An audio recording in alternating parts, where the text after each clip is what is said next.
हरे कृष्णा। आइए पाठ को आगे बढ़ाते हैं। सबसे पहले हम श्री कृष्ण की और गुरु महाराज की वंदना करेंगे।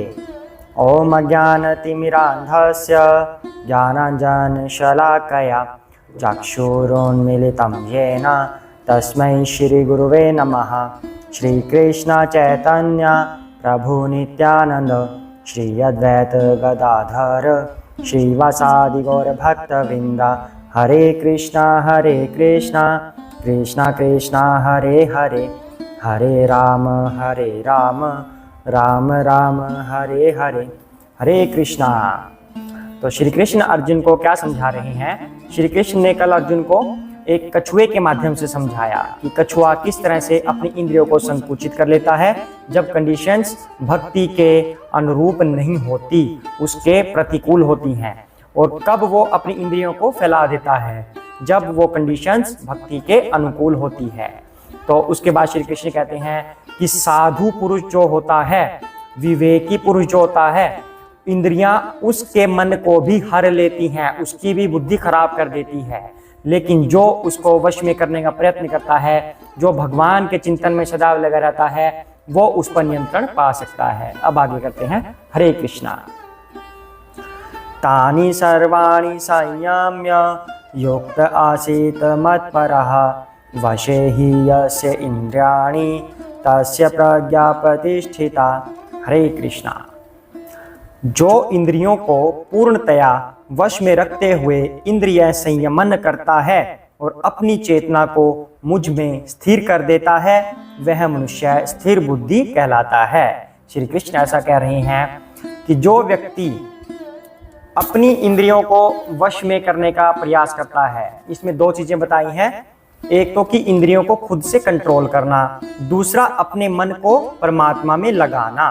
खाली अगर इंसान एक कार्य करेगा कि सिर्फ अपनी इंद्रियों को कंट्रोल करने का प्रयास करेगा, तब वह पतन की तरफ जा सकता है, तब वह गिर सकता है, क्योंकि इंद्रियां किसी के कंट्रोल में नहीं होती जब तक वह परमात्मा में अपने मन को, बुद्धि को स्थिर नहीं कर देता। अब इसमें डोंट्स बताए गए हैं और डूज बताए गए हैं। डू और डोंट्स होते हैं ना, कि कौन सी चीजें नहीं करनी और कौन सी चीजें करनी है। तो पहली चीजें नहीं करनी, दूसरी चीजें करनी है। तो यहाँ पर कहा गया है कि सिर्फ अपनी इंद्रियों को कंट्रोल में रखना ही काफी नहीं है, भगवान के अंदर हमारी बुद्धि, हमारा मन लगना चाहिए। अगर हम भगवान के अंदर मन लगाएंगे तो जो विषय भोग हैं, जो हमें अपनी तरफ खींचने का प्रयास करते हैं, वो हमें खींच नहीं पाएंगे। अदरवाइज क्या होगा? अगर हम सिर्फ अपनी इंद्रियों को कंट्रोल में करने का प्रयास करते हैं, तब क्या होगा? तब हमें पूर्ण ज्ञान तो नहीं होगा और ना ही हम उत्तम रस की तरफ हैं। तब हम कहेंगे ये काम कर लूं, नहीं कर लूं, ये काम कर लूं, नहीं करना, करना है, नहीं करना है, करते नहीं, हाँ ना करते करते वो कर बैठता है। इसलिए भगवान कह रहे हैं कि अपना हृदय परमात्मा में लगाओ। अगर साथ में परमात्मा की तरफ अपना हृदय लगा होगा, तब वो इंद्रिय भोग उसे अपनी तरफ खींच नहीं पाएंगे, तब वह इन चीजों से बच पाएगा। हरे कृष्णा। आगे बढ़ते हैं। ध्यायता विषयान् पुंसः संघतेषुपजायते संगा संजायते कामः कामात् क्रोधः विजायते। हरे कृष्णा। इंद्रिय विषयों का चिंतन करते हुए मनुष्य की उनमें आसक्ति उत्पन्न हो जाती है, और ऐसी आसक्ति से काम उत्पन्न होता है, और फिर काम से क्रोध प्रकट होता है। हरे कृष्णा। तो श्री कृष्ण यहाँ पर क्या कह रहे हैं? एक लंबा चार्ट सा बनेगा समझाने के लिए। इंद्रिय विषयों का चिंतन करते हुए, तो इसका मतलब क्या है कि इंसान के अंदर सबसे पहले क्या चीज आती है? कॉन्टेम्पलेशन आता है। तो सबसे पहले इंसान के अंदर क्या होता है? सबसे पहले वो सोचता है किसी चीज के बारे में, thinking, contemplation on some object. किसी वस्तु के बारे में या किसी प्राणी के बारे में सोचता है, काश मुझे ये मिल जाए, काश मुझे ये मिल गया होता, काश मुझे ये मिल गई होती, काश मैं इस चीज को ले लेता। इस तरह सोचते सोचते सोचते क्या होता है?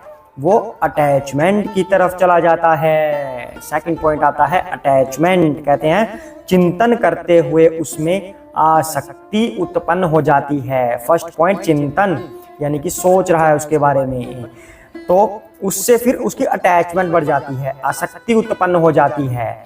जब किसी चीज के बारे में आसक्ति उत्पन्न होगी, तब कृष्ण क्या कहते हैं? ऐसी आसक्ति से काम उत्पन्न होता है। किसी से हमें आसक्ति हो गई, अटैचमेंट हो गई कि मुझे ये मिलना चाहिए, मैं इसके बिना नहीं रह सकता। फिर जब वो मिल गया, फिर लस्ट पैदा हो जाएगा कि मुझे ये भोग करना है, हाँ मैं अब करके ही रहूंगा। भोग हो गया, फिर क्या होगा? आप मतलब इस सीरीज को कैसे भी समझ सकते हैं, जो जिस चीज को आप बुरा मानते हैं जिंदगी में, उस चीज को सोच के इस एग्जाम्पल को आप समझ सकते हैं। फिर इंसान कह रहा है कि लस्ट की बात आ गई। सबसे पहले क्या हुआ था? उस चीज के बारे में चिंतन कर रहा है, फिर उससे अटैचमेंट हो गई, फिर उससे लस्ट पैदा हो गया कि हाँ अब मुझे ये करना ही है। जिस चीज से अटैचमेंट हुई थी, अब मुझे ये करना ही है। हो गया, वो कार्य हो गया, गलत कार्य कर दिया। फिर उससे दो चीजें होंगी। जब हमारी कोई इच्छा पूरी हो जाती है, तब अगर हम उससे सेटिस्फाई हैं, अगर हमें उससे संतुष्टि हुई है, तब लालच बढ़ेगा, तब ग्रीड हो जाएगी कि मुझे ये और करना है, यानी कि अब गलत कार्य और भी करना है। क्योंकि लस्ट से दो चीजें होती हैं, या तो हम सेटिस्फाई हैं या हम सेटिस्फाई नहीं हैं। अगर हैं तो और ज्यादा इच्छा होगी गलत काम करने की। अगर हम सेटिस्फाई नहीं हैं, तब क्या होगा? तब होगा काम से क्रोध प्रकट होता है। तब उसके अंदर एंगर आ जाएगा, गुस्सा हो जाएगा कि मैं इस इच्छा को पूर्ण क्यों नहीं कर पाया, मुझे संतुष्टि क्यों नहीं मिली। ये चार चीजें इस श्लोक में श्री कृष्ण बता रही हैं। इसके बाद ये सीरीज आगे कैसे चलती है, आगे देखते हैं। क्रोधात् भवति सम्मोहः, सम्मोहात् स्मृति विभ्रमः, स्मृति भ्रंशात् बुद्धिनाशः, बुद्धिनाशात् प्रणश्यति। हरे कृष्णा। क्रोध से पूर्ण मोह उत्पन्न होता है और मोह से स्मरण शक्ति का विभ्रम हो जाता है। जब स्मरण शक्ति भ्रमित हो जाती है तो बुद्धि नष्ट हो जाती है, और बुद्धि नष्ट होने पर मनुष्य भवकूप में पुनः गिर जाता है। हरे कृष्णा। तो कहाँ तक हो गया था ये? सबसे पहले क्या हुआ था? सबसे पहले इंसान के अंदर चिंतन पैदा हुआ कि मुझे ये चीज़ चाहिए, काश ये मेरे पास होती, काश ये होती। फिर क्या हुआ? फिर उसके प्रति उसकी आसक्ति बढ़ गई कि मुझे तो ये चाहिए ही चाहिए, अटैचमेंट हो गई उससे। फिर लस्ट की भावना पैदा हो गई। जब वो चीज़ आ गई हमारे पास, लस्ट हो गया कि हमें ये भोग करना ही है। वो भोग हो गया, तब या तो वो संतुष्ट है या वो संतुष्ट नहीं है। अगर है तो उसे और चाहिए, वो उसको दिन प्रतिदिन आदत पड़ जाएगी वो गलत कार्य करने की। अगर वो संतुष्ट नहीं हुआ तो उसको गुस्सा आ जाएगा। फिर भगवान अब इस श्लोक में क्या कह रहे हैं? अगर क्रोध उत्पन्न हो गया, तब इंसान के अंदर मोह उत्पन्न हो जाएगा। डाइल्यूटेड अवस्था में वो आ जाएगा कि उसे अच्छा और बुरा कुछ समझ नहीं आएगा, क्या सही है क्या गलत है, क्या मुझे करना चाहिए क्या नहीं करना चाहिए। उसकी बुद्धि पागल हो जाएगी, बिल्कुल पागलों जैसी हरकत करेगा, क्योंकि उसके अंदर इतना गुस्सा आ गया है, उसे कुछ समझ ही नहीं आएगा कि मुझे क्या करना है क्या नहीं करना। और जब उसके अंदर मोह उत्पन्न हो गया, तब उसकी मेमोरी लॉस्ट हो जाएगी। क्या कह रहे हैं श्री कृष्ण क्या कह रहे हैं? मोह से स्मरण शक्ति का विभ्रम हो जाता है, मेमोरी लॉस्ट हो जाती है। कौन सी मेमोरी लॉस्ट हो जाती है? जब उसने गुरुजनों से सीखा था कि ये कार्य करने हैं और ये कार्य नहीं करने हैं, अर्थात उसे अच्छे और बुरे, सही या गलत कार्यों के बीच में जो डिफरेंस पता था, अब वो सब भूल चुका है। कौन सा काम सही है, कौन सा काम गलत है। क्रोध की वजह से उत्पन्न हुआ है ये। क्रोध की वजह से स्मरण शक्ति का ह्रास हो जाता है, और उसके बाद जब स्मरण शक्ति नहीं रहती, अच्छे बुरे का उसे पता नहीं चलता, तब बुद्धि का नाश हो जाता है, इंटेलिजेंस लॉस्ट हो जाती है। कहते हैं ना, तू ऐसे कार्य क्यों कर रहा है, तेरी तो बुद्धि भ्रष्ट हो गई। इतनी जल्दी बुद्धि भ्रष्ट थोड़ी ना होती है। ये सारे स्टेप पार करने के बाद 1 by 1 तब जाके बुद्धि भ्रष्ट होती है, इंटेलिजेंट लॉस्ट हो जाती है उसकी। तब वो सोचता है कि मुझे करना क्या है, उसे कुछ पता ही नहीं, वो कुछ भी गलत कार्य कर डालता है, तोड़ फोड़ कर देगा गुस्से में। बुद्धि नष्ट तो हो ही गई उसकी, कुछ भी गलत कार्य वो कर सकता है, अब मतलब बड़े से बड़ा गलत कार्य कर सकता है। और जब उसकी बुद्धि भ्रष्ट हो जाएगी, तब उसका फॉल डाउन हो जाएगा। हरे कृष्णा। तब कहते हैं भगवान कि वह पुनः भवकूप में गिर जाता है, यानी कि फॉल डाउन हो गया है। अब जब इंसान का फॉल डाउन हो जाता है, तब उसे कुछ भी समझ नहीं रहता कि क्या सही है क्या गलत है। अगर कोई उसे बताए सही और गलत, तब वो उसको भी नहीं मानेगा और वो गिरता चला जाएगा, गलत कार्य करता जाएगा, मीट खाता ही जाएगा, उसे अच्छा लगेगा मीट, फॉल डाउन हो चुका है उसका, खाता ही जाएगा, गलत तरह के भोग करता जाएगा, कुछ समझ नहीं आएगा। तो ये जो 8 स्टेप्स हैं, ये भगवान श्री कृष्ण हमें इन 2 श्लोकों के माध्यम से समझा रहे हैं।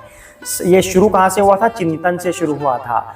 इसलिए जब भी हमारे मन में कोई गलत वस्तु के प्रति अट्रैक्शन होता है, चिंतन स्टार्ट होता है और वहीं से आसक्ति शुरू होती है, तो अपने आप को यू टर्न मोड़ दो, ऊपर की तरफ ले जाओ, ना कि उसके बारे में सोचते सोचते आसक्ति बढ़ाओ, लस्ट हो जाए, एंगर हो जाए। ये सब कार्य नहीं होने देने हैं।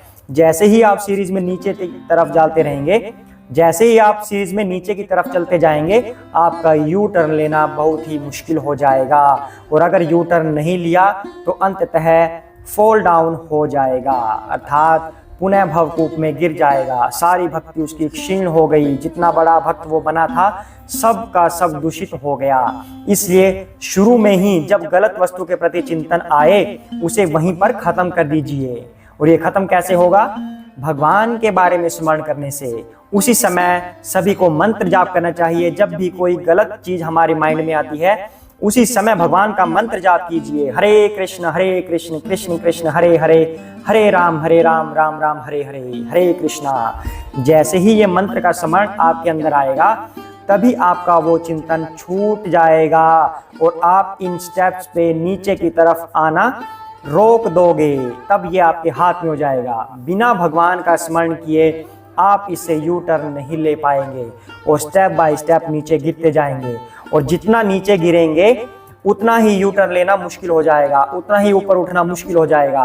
अब इसको ऐसे भी समझ सकते हैं, लॉ ऑफ ग्रेविटी, कि जब वस्तु कोई नीचे जितनी होती है तो ग्रेविटेशनल फोर्स और ज्यादा लग जाता है, नीचे धरती उसको और ज्यादा खींचती है, तो ये पतन नीचे की तरफ हो रहा है। ऐसा आप समझ सकते हैं कि हम उठ पाना हमारे लिए बहुत मुश्किल हो जाएगा। इसलिए शुरू में ही उस चिंतन को खत्म कर दीजिए भगवान के चिंतन की मदद से। हरे कृष्णा। आज के लिए इतना ही करते हैं, सभी साथ में बोलेंगे, जय श्री कृष्ण चैतन्य प्रभु नित्यानंद श्री अद्वैत गदाधर श्री वसादि गौर भक्त वृंदा। हरे कृष्ण कृष्ण कृष्ण हरे हरे, हरे राम राम राम हरे हरे, हरे कृष्णा।